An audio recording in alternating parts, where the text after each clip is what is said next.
Bonjour à tous et bienvenue sur Jurassic Hack. Aujourd'hui, on s'attaque à la machine Blocky de Hack the Box. Il s'agit d'une machine Linux relativement facile à résoudre. Comme d'habitude, nous allons démarrer notre analyse à l'aide d'un scan and map. A noter qu'ici, nous allons ajouter l'option "-sc" afin de faire un scan de script. Celui-ci va nous permettre de révéler le nom de la machine que l'on peut voir dans http-title.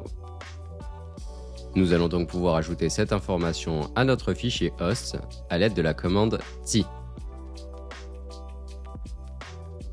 Une fois notre fichier host modifié, nous allons pouvoir ouvrir un nouveau navigateur et tenter d'accéder au site blocky.htb. Ici, le site semble être en cours de création, cependant si l'on regarde le footer, on peut voir que celui-ci a été créé à l'aide de WordPress. Nous allons donc pouvoir utiliser la commande wp-scan afin d'analyser celui-ci. Nous allons donc retourner sur notre terminal, ouvrir un nouvel onglet et entrer la commande wp-scan-url suivie de l'URL du site web. Nous allons également ajouter l'option "-e" afin de faire de l'énumération. Le scan va prendre quelques secondes, cependant celui-ci ne révèle aucune information intéressante si ce n'est la découverte d'un utilisateur nommé Notch.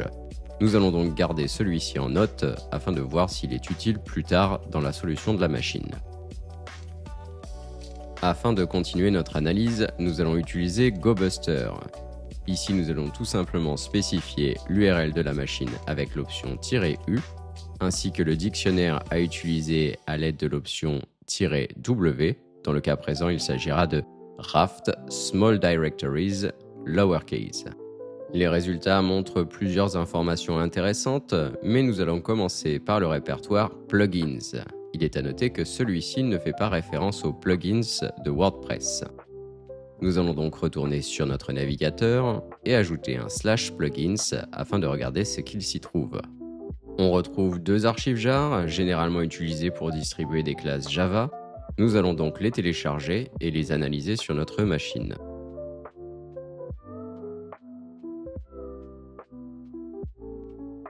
Une fois ces documents téléchargés, nous allons retourner sur notre terminal et installer l'outil nommé JDGUI. Celui-ci nous permettra de décompiler facilement les fichiers que l'on vient de télécharger.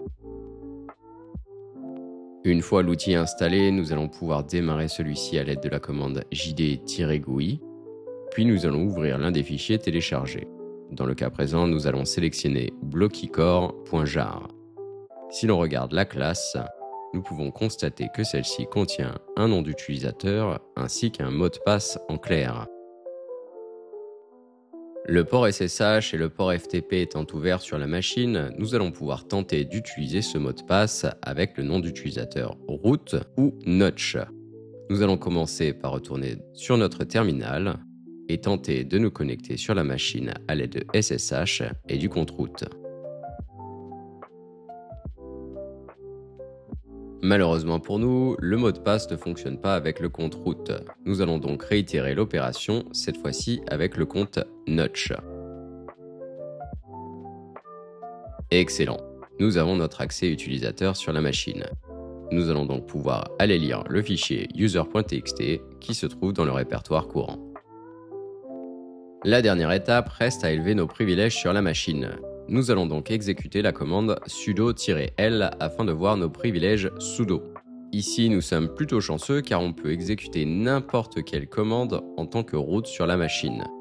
Ici, pour élever nos privilèges, il suffit tout simplement de faire un sudo-i. Une fois notre shell privilégié obtenu, il ne reste plus qu'à aller chercher le flag root dans /root/root.txt.